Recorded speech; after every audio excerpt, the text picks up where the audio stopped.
Ok, de pronto.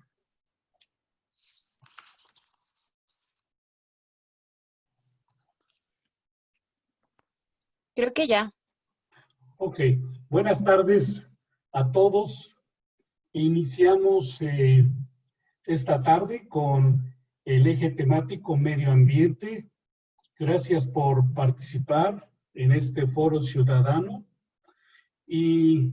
e iniciamos con este conversatorio donde tenemos el gusto de tener al ingeniero Gerardo Cid Serrano, a la ingeniera Cintia Flores Cerón, y prontamente esperamos que se sume el ingeniero Leopoldo Muro Gutiérrez. Doy rápidamente, para iniciar, vamos a llevar a cabo una logística de presentación de cada uno de ustedes y le doy la palabra a Gerardo, quien estará fungiendo como moderador. Buenas tardes, Gerardo. ¿Qué tal? Buenas tardes a todos. Mi nombre es Gerardo Cid Serrano. Me incorporo a este conversatorio con mucho gusto. Mi experiencia a lo largo del tiempo ha sido académica. Soy egresado de la Universidad de las Américas. Estuve a cargo del Departamento de Ciencias y Matemáticas algún tiempo y luego en áreas administrativas, en servicios generales y en construcción. Posteriormente me independicé, me dediqué a otro tipo de negocios y en los últimos 3 o 4 años me ha llamado muchísimo la atención la incorporación de tecnologías nuevas que aporten algo en contra o a favor, pues, de la mitigación del cambio climático. He estado en la búsqueda, junto con otros amigos, de tecnologías alrededor del manejo del agua, aguas residuales, potabilización de agua, generación de generación de energías limpias, granjas solares, parques eólicos, y algunos otros desarrollos alrededor de biotecnología roja encaminada a la salud o biotecnología verde encaminada al campo, al agro. A lo largo de esos años, lo que sí he descubierto, y lo notarán ya por mi edad, que estas nuevas generaciones están bastante más preocupadas por la cuestión ambiental que lo que nosotros estuvimos en su momento. En realidad sí pertenecemos a una generación que hizo las cosas con mucho ímpetu, con mucho empuje, pero que desafortunadamente sí prestamos poca o nula atención a las cuestiones ambientales, que ahora estamos metidos en un brete.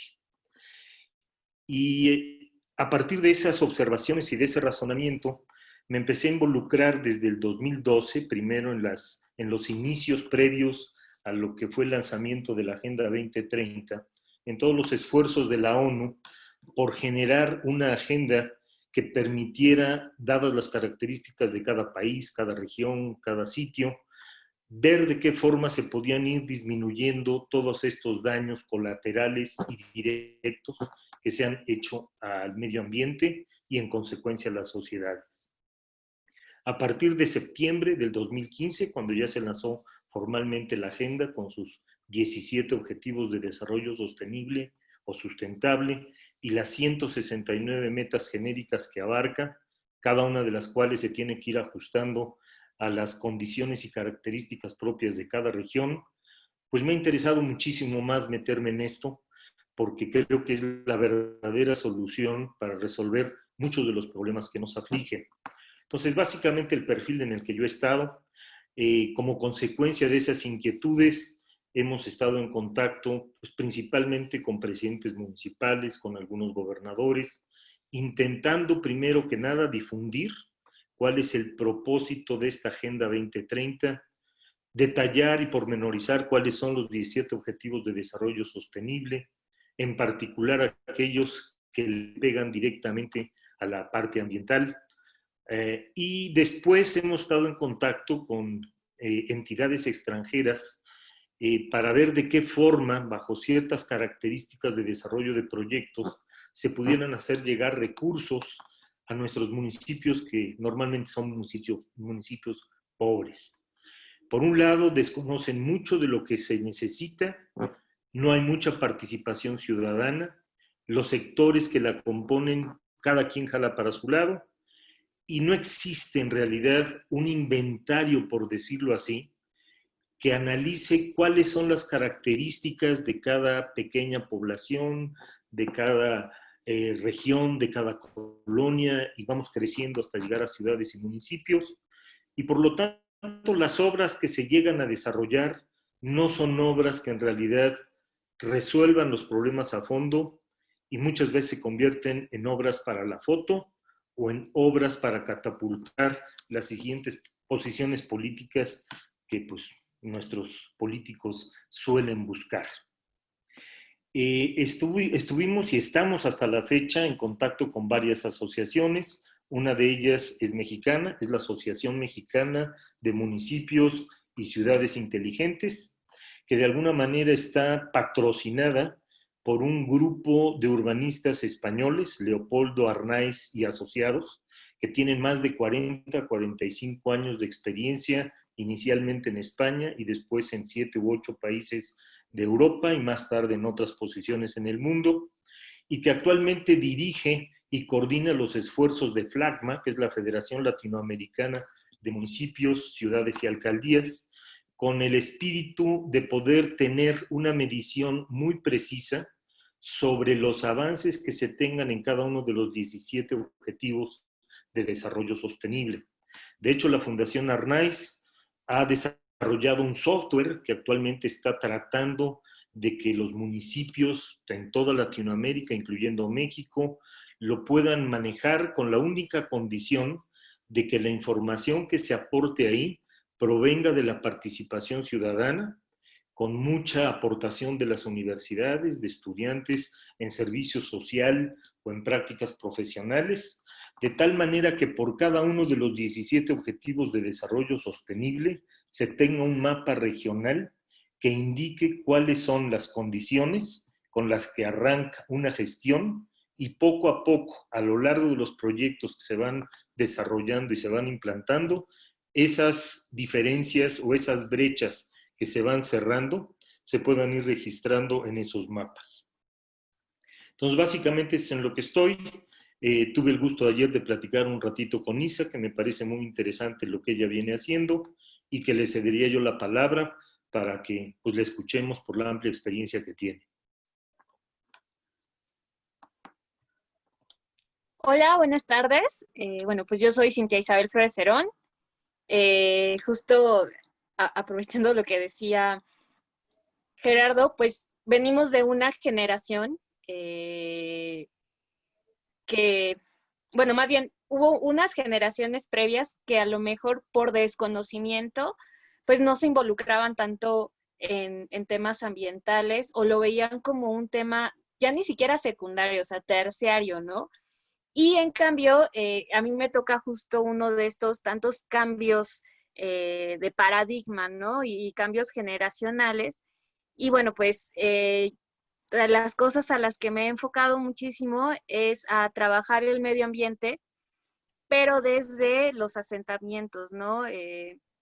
Entonces, prácticamente yo lo que hago es un tema, bueno, me alineo, por así decirlo, a un área que se llama producción social del hábitat.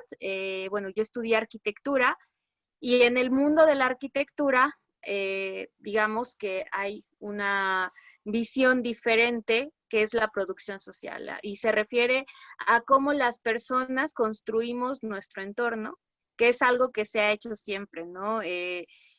No era, no sé, siempre pongo el ejemplo, pregúntenle a sus abuelos cómo construyeron sus casas. No había esto de los créditos inmobiliarios y que las ciudades fueran bestiales y que pues se enfocara más como un objeto, sino que el proceso de construcción de vivienda, el proceso de construcción de las ciudades se hacía a través de esfuerzos comunitarios o esfuerzos familiares, y también muchísimo a través de la autoconstrucción.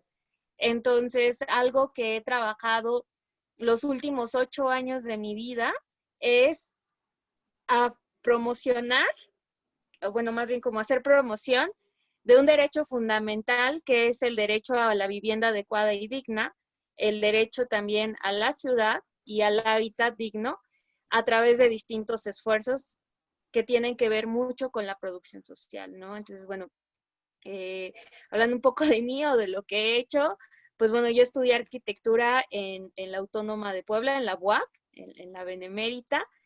Y pues en 2012, por azares del destino, yo me voy a vivir a Hueytamalco y trabajo para una asociación civil, que en este caso era Naturalia. Y en Naturalia se hace como un centro de educación ambiental para la comunidad, ¿no? Y esto me hace darme cuenta de que pues todavía hay muchas carencias y muchos retos en las comunidades rurales, pero que también el tema de trabajar lo ambiental no se refiere solamente a hacer áreas de conservación y excluir a los humanos, porque esto tiende a generar despojo en ocasiones si no se maneja bien, pero también deja en una situación desprotegida a las comunidades. Y es así como empiezo a trabajar temas de desarrollo sustentable y también de empoderamiento comunitario. En el 2012 también me toca fundar una especialidad en el Servicio Nacional de Empleo en bioconstrucción. Y aquí cambia nuevamente mi paradigma, porque yo tenía la idea de compartir conocimiento con albañiles hombres, porque en el imaginario la industria de la construcción, principalmente la mano de obra, es manejada por hombres, ¿no? Y que ellos pudieran tener un mejor ingreso al especializarse o al adquirir mayor conocimiento. A la hora de implementarlo, nos llevamos la sorpresa de que se inscriben 18 mujeres y solo 3 hombres. Entonces, ahí empecé a trabajar algo muy bueno, que es el enfoque de género. Porque en el imaginario, pues yo decía, sí, industria de la construcción, hombre, o sea, y aunque yo soy mujer, bueno, mi imaginario sigue estando ahí totalmente patriarcalizado. Y resulta que no, ¿no? Que también había interés por mujeres desempleadas en Amozoc, en condiciones de precariedad. Y entonces lo que se hizo fue cambiar y adaptar el modelo a que se involucraran ellas en el proceso de mejoramiento de vivienda y que iba muy vinculado con esto que les decía de producción social del hábitat.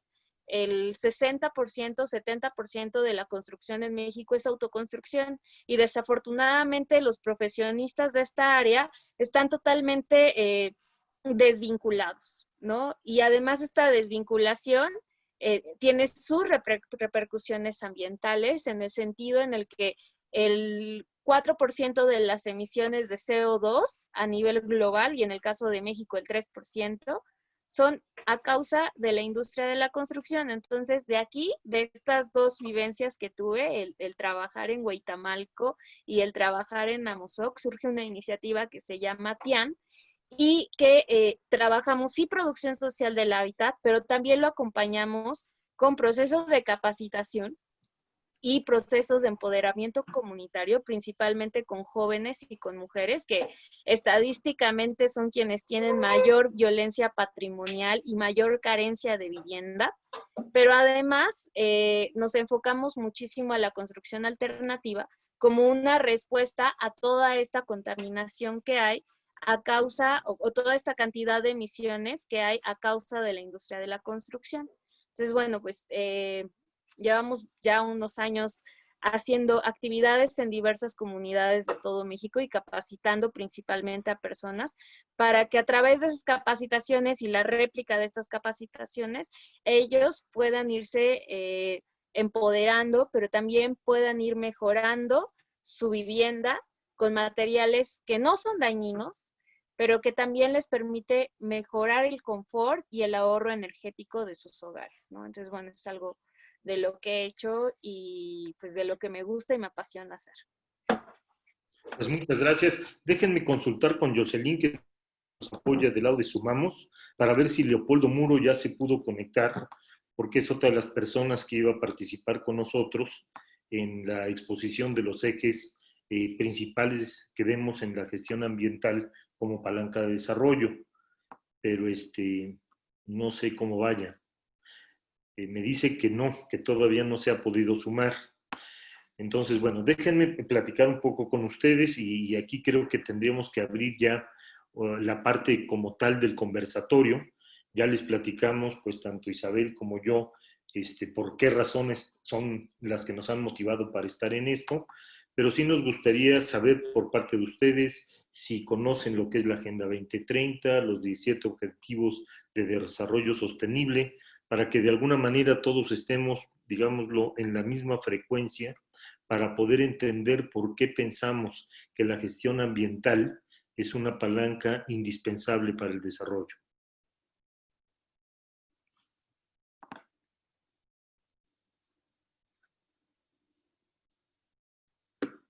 ¿No hay nadie de los participantes o de la audiencia?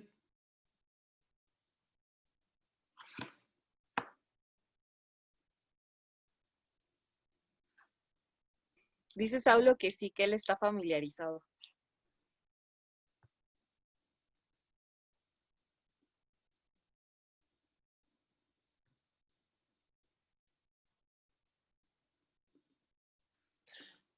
Ok, bueno, voy a compartir con ustedes en pantalla lo que son los 17 objetivos. Entiendo que ya seguramente algunos de ustedes, si no es que todos, estarán familiarizados con ellos.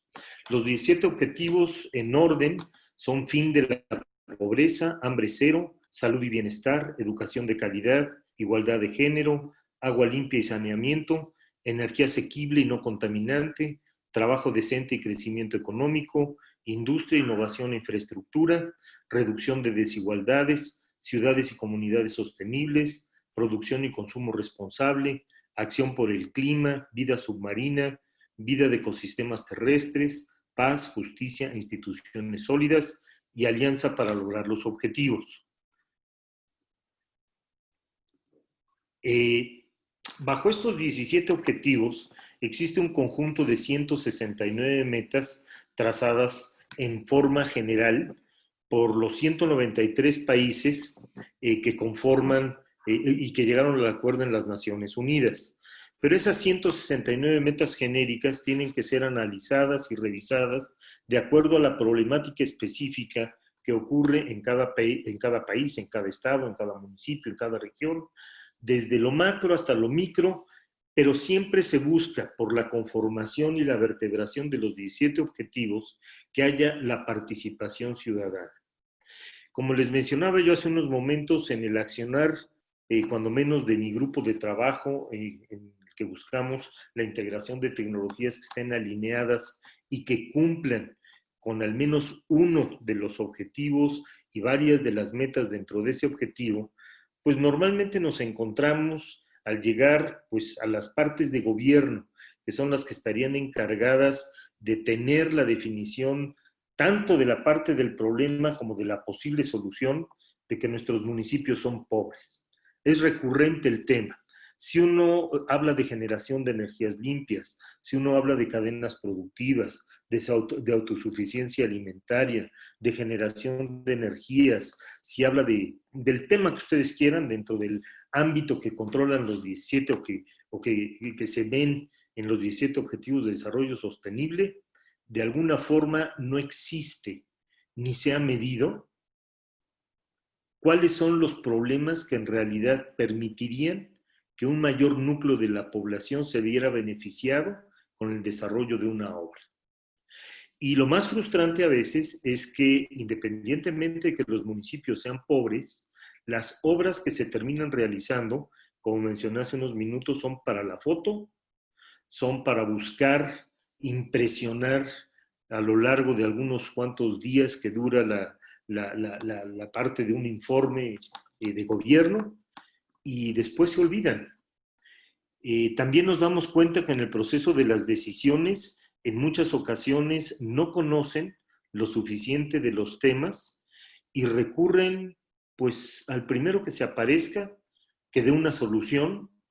Después intentan hacer a través de licitaciones, invitaciones restringidas o asignaciones directas, pues aquella inversión que sea menos cuantiosa, sin importarles después costos de mantenimiento, costos de operación, y así es como se van heredando de un ciclo a otro, obras que en principio sonaron muy bien para la foto, pero que ya en la operación cotidiana ni resuelven el problema, y ni siquiera las mantienen porque no hay dinero con qué pagarlas.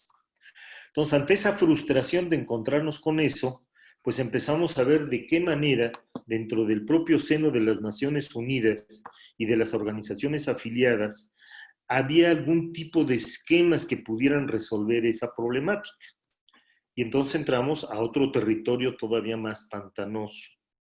Si uno lleva este tipo de propuestas, si uno genera el contacto con este tipo de organizaciones, en automático aparece pues la famosa corrupción. Como ya va a estar controlado, como va a estar supervisado, como va a haber participación ciudadana, como va a haber participación de empresarios, de universidades, el proyecto ya va a tener una definición más clara, la solución va a ser más precisa, el costo va a ser totalmente abierto, entonces la realidad es que ya no les conviene. Y hemos enfrentado circunstancias en donde existe la disposición de ayudar por parte de las organizaciones, de poder dar fondos o a fondo perdido literalmente o con una participación menor por parte de municipios y mayor por dependencias pues como el Banco Interamericano de Desarrollo, Fondo Monetario Mundial, UNESCO, PNUD, etcétera, etcétera. Se pueden encontrar un montón de organismos, Agencia Francesa de Desarrollo, fundaciones por doquier, que podrían aportar dinero para resolver los problemas siempre y cuando los proyectos nazcan de una participación ciudadana, nazcan con un conocimiento de las causas, con un enfoque correcto de los problemas, con la aplicación tecnológica adecuada de las metodologías que hay que hacer y que hay que seguir, no nada más en el ciclo de los 3 años o de los 6 años con los que se miden nuestros gobiernos, para tener respuestas de mayor alcance. Entonces, básicamente eso nos hemos dedicado. Y finalmente, también nos damos cuenta que hay que educar y divulgar como antes no se hacía, como hoy vemos que se está haciendo, pero empezar desde la raíz, ¿sí? Traducir a un lenguaje simple, a un lenguaje llano, que conozcan los niños desde temprana edad. La juventud ni se diga, que afortunadamente yo los veo mucho más preocupados, como también mencioné hace un momento, de atender estos problemas. Entonces, la divulgación, la sensibilización y los siguientes pasos, que son la participación ciudadana, empezando por los núcleos individuales, familiares, de trabajo, de nuestras colonias, de nuestros entornos, son los únicos que van a lograr que a través de esa participación tengamos elementos para exigir los buenos gobiernos que estamos necesitando y que en el contexto amplio de todo este foro es lo que estamos buscando. ¿Algunos comentarios? Isabel, ¿qué otra cosa? ¿Qué piensas? Porque no los veo muy animados.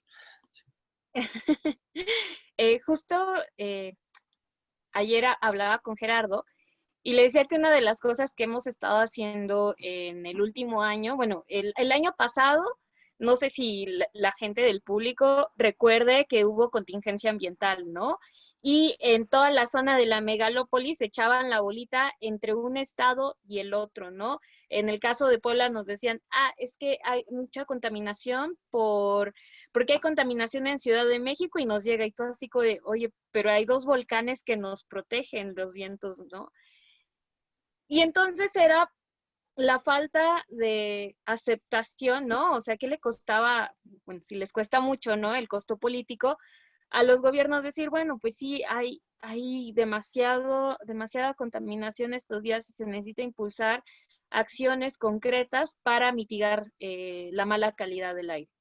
Y no veíamos nada de eso. Entonces, con unos amigos hicimos pues, toda una movilización ciudadana y entregamos pliegos petitorios por todas partes, y así es como surge una iniciativa que tenemos que se llama Emergente Ambiental, que es una plataforma ciudadana en la cual buscamos mejorar el medio ambiente en Puebla.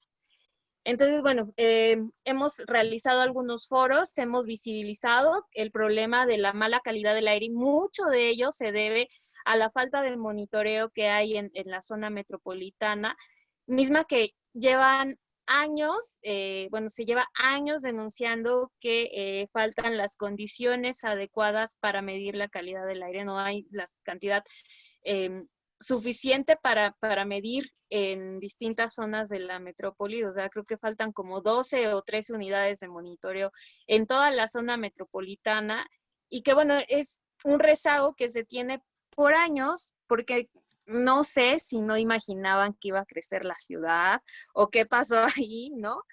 Pero bueno, mucho de esta mala política pública o de las carencias que hay en cuanto a política pública es por falta de datos. Sin embargo, tampoco hay estudios o se invierte en infraestructura que permita hacer este monitoreo y esta ingesta de datos, ¿no? Entonces, bueno, una de las cosas que hemos estado ahí denunciando es esa.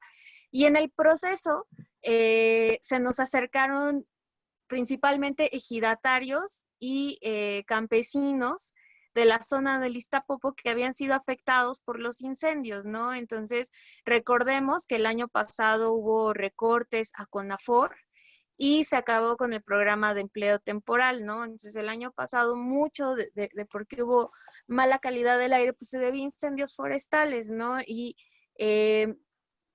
varias de las cosas que denunciaban estos grupos era que, pues, siendo campesino en el estado de Puebla, pues no es que ganes así muchísimo, ¿no? O sea, vives al día, y que además ellos tuvieron que poner de sus ingresos para controlar los incendios que estaban afectando sus comunidades y la zona del área natural protegida, pero que además todavía llegó Protección Civil a regañarlos, ¿no? O sea, los dejamos completamente solos nosotros como ciudadanos, ajenos a estas comunidades, pero además también los dejó solos el gobierno, ¿no? Entonces, algunas de las acciones que hemos implementado justo tienen que ver con la denuncia y con trabajar de la mano con estos grupos para empoderarlos y que ellos mismos sean los que estén ahí exigiendo la salvaguarda de estas áreas o proyectos de desarrollo sustentable, no me gusta utilizar mucho la palabra desarrollo, pero que tengan que ver con sustentabilidad y cambio o mejoramiento en la calidad de vida desde sus comunidades, ¿no? Entonces, creo que cuando hablamos también de gestión ambiental y cuando hablamos de cómo la gestión ambiental nos puede detonar desarrollo en las comunidades, es importante que entendamos que los humanos pues somos una cosita ahí en un engranaje o estamos dentro de un sistema aún más grande y que es importante impulsar iniciativas que fomenten la sustentabilidad en las comunidades. O sea, no se vale que en las ciudades gocemos de agua potable, que por cierto, el agua viene de la zona de los volcanes, viene de la Malinche y viene también de esta sierra que está al oriente de la ciudad, porque se filtra, que gocemos de contaminar un montón con los procesos industriales y con los automóviles y con todas las actividades que hacemos, pero que al final estas mismas zonas que mencioné brindan estos servicios ambientales y nos ayudan a que no estemos asfixiándonos, que nos ayudan a regular la temperatura, pero que estemos que tengamos en un olvido completo a las personas que son las guardianas de estas comunidades, ¿no? O de estas zonas. Entonces, algo que hemos estado impulsando muchísimo en Emergente es trabajar de la mano con las personas que habitan en estas áreas naturales protegidas o en estas áreas que brindan servicios ambientales a las ciudades, ¿no? Entonces siempre digo, pues es que a mí me gusta hacer urbanismo fuera de la ciudad, ¿no? O sea, porque es importante estar trabajando en estas zonas en conjunto con sus habitantes. O sea, no es llegar con esta visión colonizadora de, ay, pobrecitos, vamos a ayudarles con despensas y ahí que hagan su vida. No, es cómo trabajamos de la mano, cómo brindamos asesoramiento para que ellos también en algún momento puedan hacer las cosas de una manera autónoma. Cómo fortaleces las habilidades y las capacidades que en sí ya tienen las comunidades para que de cierta forma haya como una retribución, pero que también ellos puedan empezar a detonar su propio crecimiento. Y finalmente, esto que decía de hacer urbanismo fuera de las ciudades es cómo las personas de la ciudad generamos intercambios en cuanto a costumbres, formas o cultura, visibilizando que estas comunidades ya tienen sus cosmovisiones, tienen sus tradiciones, tienen sus valores, y que de verdad son cuestiones que a lo mejor desde la ciudad hemos olvidado un poco. Ahí es cómo este flujo de conocimientos entre las poblaciones que están en estas áreas naturales protegidas o en estas áreas que nos brindan servicios ambientales, y intercambiamos con quienes gozamos, porque al final quienes estamos en las ciudades no intervenimos mucho en esta, o sea, sí devastamos, pero no es que vayamos y cuidemos las áreas como lo cuidan ellos, ¿no? Entonces es como hacemos este intercambio entre, a lo mejor nosotros tenemos un poquito más de conocimientos técnicos, pero ellos tienen más de formas, más conocimientos culturales, y es esta como parte de retroalimentación. Y finalmente, algo que ahora ando así como en el trip y que también creo que lo manejamos mucho con mis compañeros, es cómo fomentamos pues se llama un modelo que es de ciudades de transición, en los cuales entendemos que los recursos son finitos y que en algún momento se van a agotar, que tenemos un reto muy grande, que es una crisis civilizatoria, pero que además tenemos el mayor reto de la humanidad, tal vez, o sea, incluso mayor que el caso del COVID, que es el cambio climático. Entonces, ¿cómo nos vamos preparando para transitar a una vida sustentable, pero también para adaptarnos a este gran reto, ¿no? Bien habla Gerardo de la Agenda 2030, pero en acciones concretas, digo, la Agenda 2030 es un esfuerzo internacional, y es algo bien padre de la Agenda 2030 es que es la primera agenda global que se genera de abajo hacia arriba, ¿no? Desde las poblaciones, desde las comunidades, y es cómo queremos que sea nuestro futuro.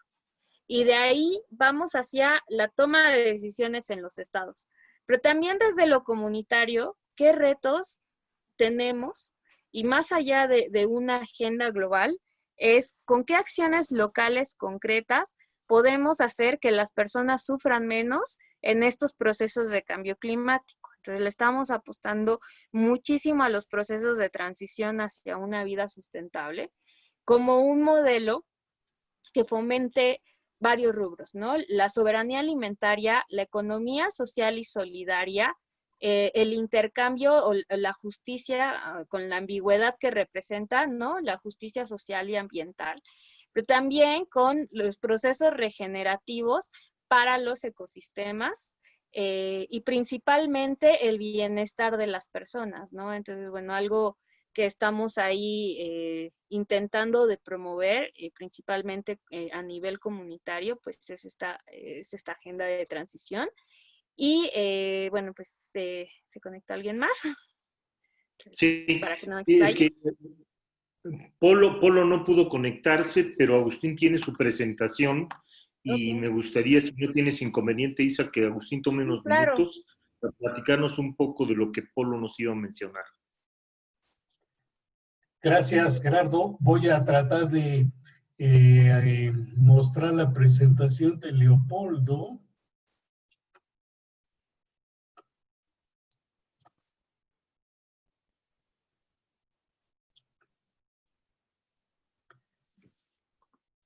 ¿Se ve la presentación? ¿Se ve ya la presentación? Así es, sí.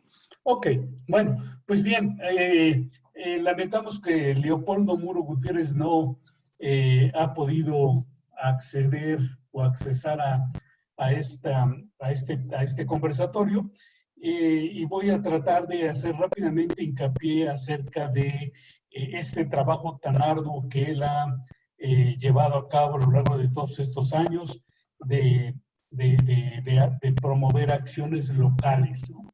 Y en ese sentido, el ingeniero Muro Gutiérrez ha procedido a analizar los marcos legales, esta legislación ambiental, tanto a nivel federal como a nivel local, con énfasis en las oportunidades que los honorables ayuntamientos tienen para implementar modificaciones en las propias leyes municipales. Él hace hincapié, bueno, pues finalmente lo que es como todos sabemos, todo nuestro actuar radica o se fundamenta en la Ley General del Equilibrio y Protección Ambiental, la LEGEPA. Todos estamos conscientes, como ya lo ha comentado Isabel, Cintia y Gerardo, enmarcados en este mundo globalizado y todas estas metas del desarrollo sustentable, cada día se requiere actuar localmente. Y por ello, la importancia de que esta actuación conlleva necesariamente a pedir a los legisladores hacer cambios en las propias leyes. Como ya revisaremos a lo largo de los diferentes temas del día de mañana, con respecto a las presiones ambientales que existen con respecto a la disponibilidad del agua, al inadecuado desarrollo urbano, a la propia desforestación que ocasiona erosiones en los suelos productivos y que al final tienen un impacto en los cuerpos de agua. Específicamente, este centro de estudios Comalcali, presidido por Leopoldo Muro, hace hincapié en las sugerencias siguientes: cambios específicos en la Ley General del Equilibrio Ecológico y en la Ley Orgánica Municipal para el Estado de Puebla. Polo, ya estás aquí. Polo, ¿escuchas? Ahí tenemos a Leopoldo Muro. Perfecto, ya tiene ahí. Polo, ¿nos escuchas? Polo.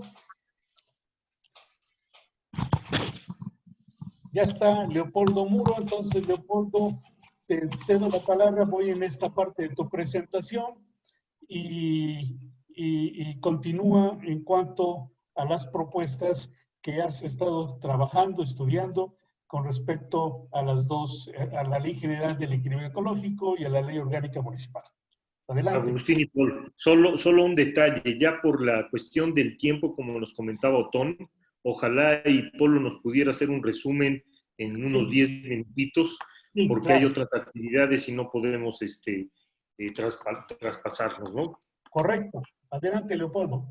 Muy bien, buenas tardes a todos. Lástima que estas cosas de la internet y de todo eso no son muy activas. Bueno, como les estábamos comentando, Agustín empezó con esto, hay una serie de problemas con la legislación ambiental. Estamos marcando algunos antecedentes, entre ellos en la LEGEPA y otros en la Ley Orgánica Municipal.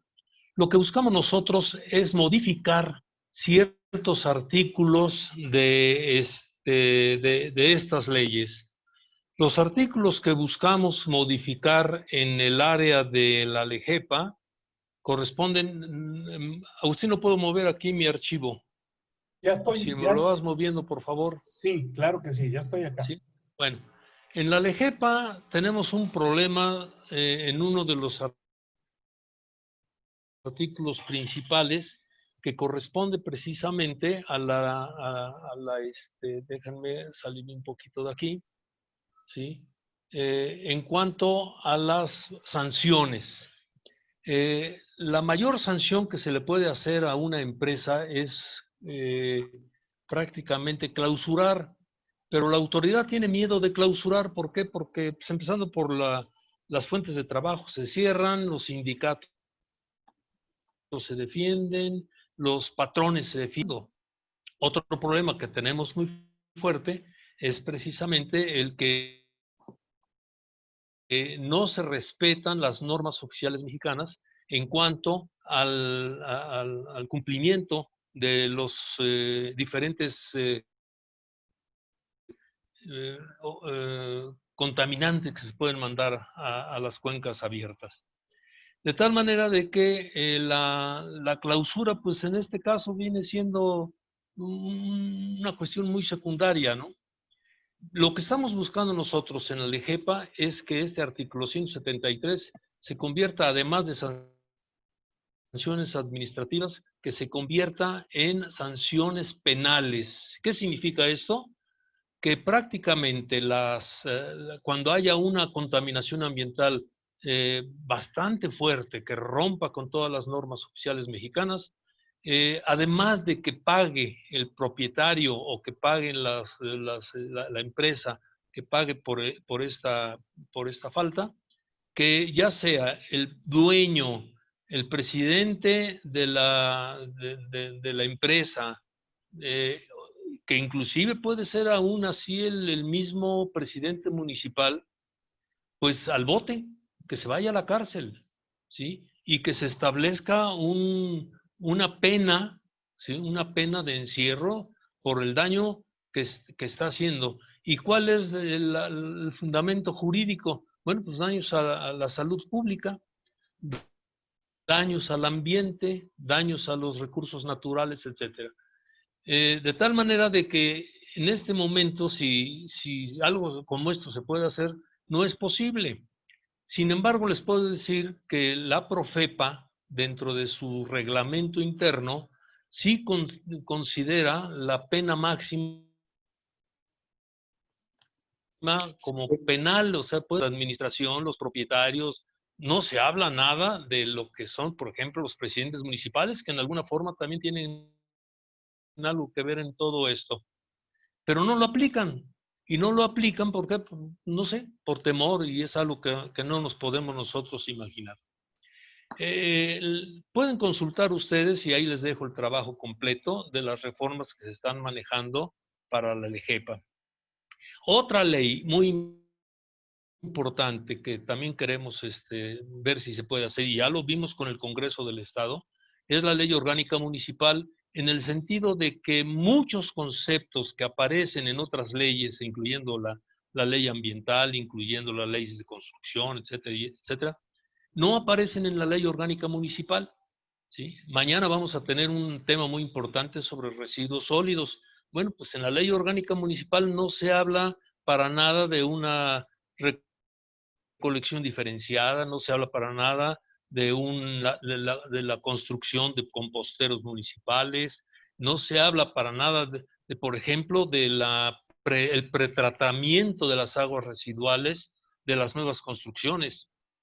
Y hay un punto muy importante que les da ñáñaras, válgase la expresión, a quienes se los he planteado, que es el siguiente: los municipios deben crecer hasta donde sus recursos naturales se los permitan. Y cada vez que les comento eso, sienten así cosquillas, pero es que esa es realidad. O sea, uno de los principales recursos naturales que tenemos en los municipios es el agua. Y si esta agua se nos acaba,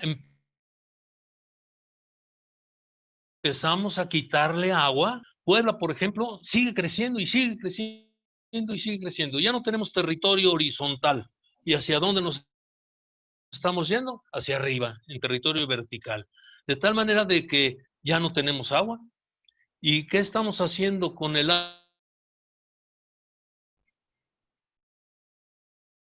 agua que tenemos? Bueno, le estamos trayendo de Obras del Popo, de Lista, de Xostla, de la carretera hacia Atlisco. Hay cantidad de pozos que no pertenecen al territorio de Puebla. Sin embargo, estamos comiéndonos, tomándonos, usando, gastándonos el agua de esas comunidades.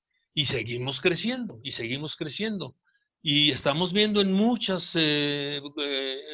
colonias y en muchas unidades habitacionales, ver ahí en la 11, en la 11 Sur y 33 Poniente, un edificio enorme que tiene alberca y todos tienen jacuzzi. ¿De dónde van a sacar el agua para el jacuzzi?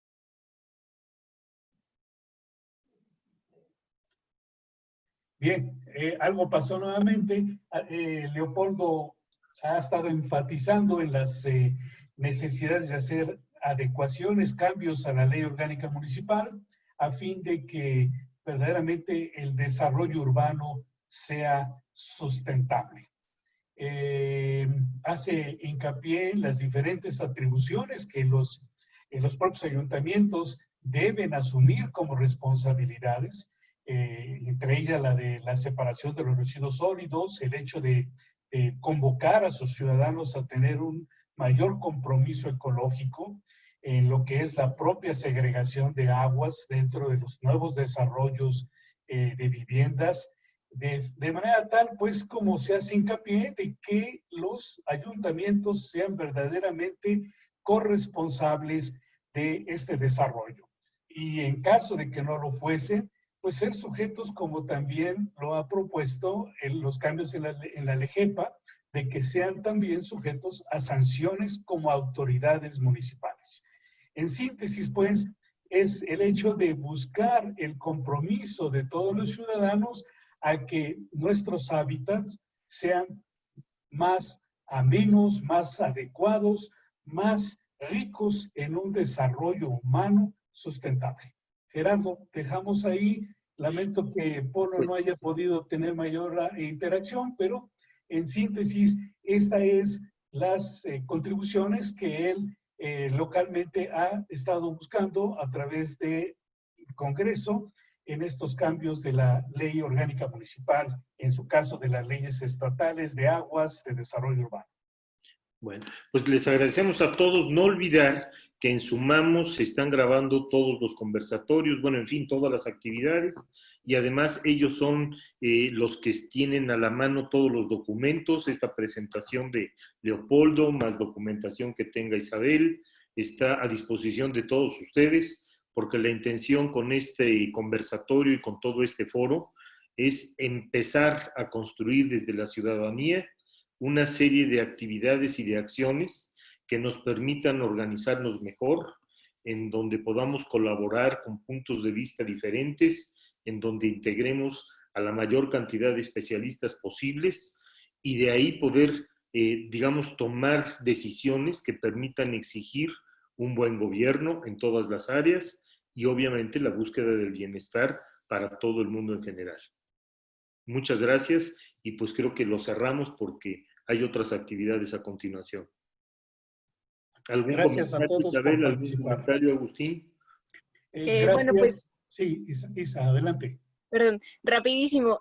Bueno, vi los comentarios del público y creo que Puebla tiene demasiados retos en materia ambiental, pero creo que el reto más grande que tenemos es organizarnos como comunidad y empezar con todos estos mecanismos de exigencia ciudadana, pero también de una exigencia ambiental, porque lo que necesitamos en este estado es justicia ambiental y social. Entonces, la invitación a que pues nos organicemos como sociedad civil y que es súper importante empezar a denunciar los problemas ambientales, pero también encontrar mecanismos para regenerar el entorno ambiental. Muy bien, Cintia. Sin duda, las tecnologías existen, aunque los presupuestos van a ser cada día más limitados, pero lo que fundamentalmente se requiere es un compromiso ciudadano. Si no existe y una voluntad a participar y a sumar, seguiremos lamentándonos. Muchas gracias, Gerardo Sierra. Gracias, pues gracias a todos, gracias Isa, gracias Polo, aunque ya a lo mejor no nos escuche, Otón, Jocelyn, naturalmente tú, Agustín, y todos los que nos acompañaron. Muy buenas tardes y estaremos en contacto pronto.